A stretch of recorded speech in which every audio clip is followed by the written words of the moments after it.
مشاهدينا الكرام، مشاهدي تلفزيون الحياه في كل مكان، السلام عليكم ورحمه الله وبركاته. بحييكم وحلقه جديده من الرياضه الليله. كما بدانا في بدايه الحلقه كان هناك تقرير خاص مع لاعبي المنتخب الشباب طبعا قبيل كاس العالم، وسنتابع في هذه الحلقه كل ما دار في منتخب الشباب، وايضا سنسلط الضوء على كاس القارات وايضا تصفيات افريقيا المؤهله لكاس العالم. لكن في البدايه برحب بالكابتن خالد بيومي. اهلا بك كابتن خالد. اهلا بك كابتن تامر، واهلا بكل الساده المشاهدين. بس يمكن ليا تعقيب، انا مش عارف الزحمه دي ليه يعني اساسا. احنا على الدائري، احنا عشان نيجي القناه عشان نيجي البرنامج مشينا الدائري وبعدين رجعنا من الدائري رجعنا مدينه نصر. مدينه نصر خدنا 6 اكتوبر، 6 اكتوبر المحور. يعني بسم الله ما شاء الله الواحد كان راح قطر 3 ساعات ورجع وكان وصل البرنامج برضه عادي.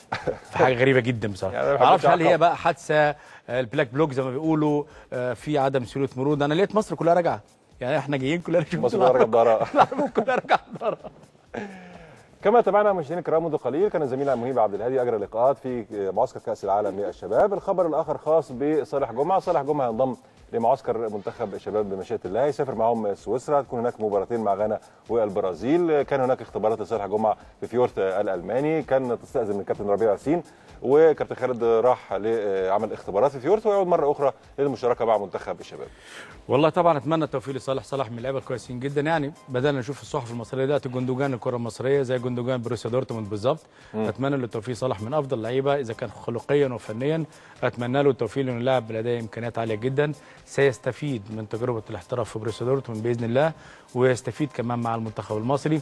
اتمنى طبعا انه يستمر ويوضح صوره كويسه جدا وحقيقيه للاعب المحترف المصري. يمكن انا مبسوط بالنخبه او المجموعه بتاعت الكابتن ربيع ياسين، في 3 4 5 لعيبه عندهم شبه احتراف. انا مبسوط بس متخوف يا كابتن خالد، متخوف الموضوع ده يشغلنا في كاس العالم للشباب. عايز ارجع اقول لك كابتن ان احنا اتكلمنا كتير جدا في الجزئيه ديت. انا شايف اللعيبه دي شخصيتها مختلفه شويه. اللعيبه دي يمكن ثقافتها مختلفه شويه، اللعيبه دي مختلفه كمان عن لعيبه كتير جدا سافرت بره مصر ورجعت بعد اشهر او سنه على الاقل. اللعيبه دي بتتكلم على مستقبل، بتتكلم على مستوى ثابت، بتتكلم على فرق تلعب فيها ما تقعدش على دكه البدلاء، بتتكلم على مستقبل كبير بالنسبه لها. فانا اعتقد الموضوع مختلف خالص، يمكن عاجبني 5 6 لعيبه في المنتخب بتاع كابتن ربيع ياسين. البعض بيلوم على المنتخب المصري التعادل بهدفين لكل منهما، ثم الخساره بهدف مقابل هدف واحد من منتخب مونتينيجرو، والتعادل مع رومانيا بهدفين. بعض المؤشرات بتقول ان الكابتن ربيع ياسين هيفشل في كاس العالم للشباب. لا، هي حكايه يفشل، هي مش فشل يعني، انما احنا هنتكلم ان احنا بنتكلم على بطوله كاس عالم، دي مش بطوله ثانيه، ده مش بطوله يعني قليله، بطوله كاس عالم. عندك منتخب زي منتخب شيلي، منتخب سريع ومتطور جدا، منتخب انجليزي لازم تخاف منه ولازم تعمل له من الحساب. منتخب العراق بطل اسيا ومن افضل الفرق اللي موجوده في المجموعه في رايي الشخصي. في حته الفشل خروج او عدم الخروج، انما اتمنى من كل قلبي ان احنا ما نسمعش النغمه بتاعت كل مره نخرج من اي بطوله نتكلم على التمثيل المشرف. انا اكره ما عليا حته اسمها التمثيل المشرف.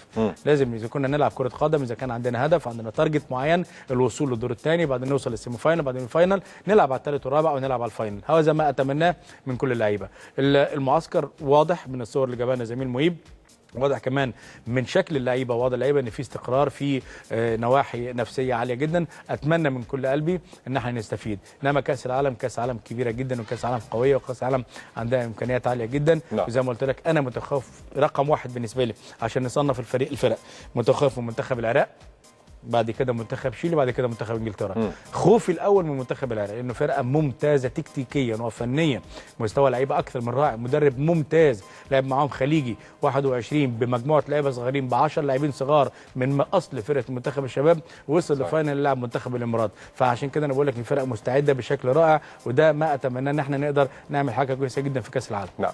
دائما وابدا هناك مشاكل داخل اروقه الاتحاد المصري لكره القدم. هذه المشكله في هذه المره تمثل الدرجه الرابعه لكره القدم، منية النصر والسمنود. سنشاهد تقرير عن هذا الموضوع ونعود مره اخرى للنقاش حول هذا الموضوع. ابقوا معنا.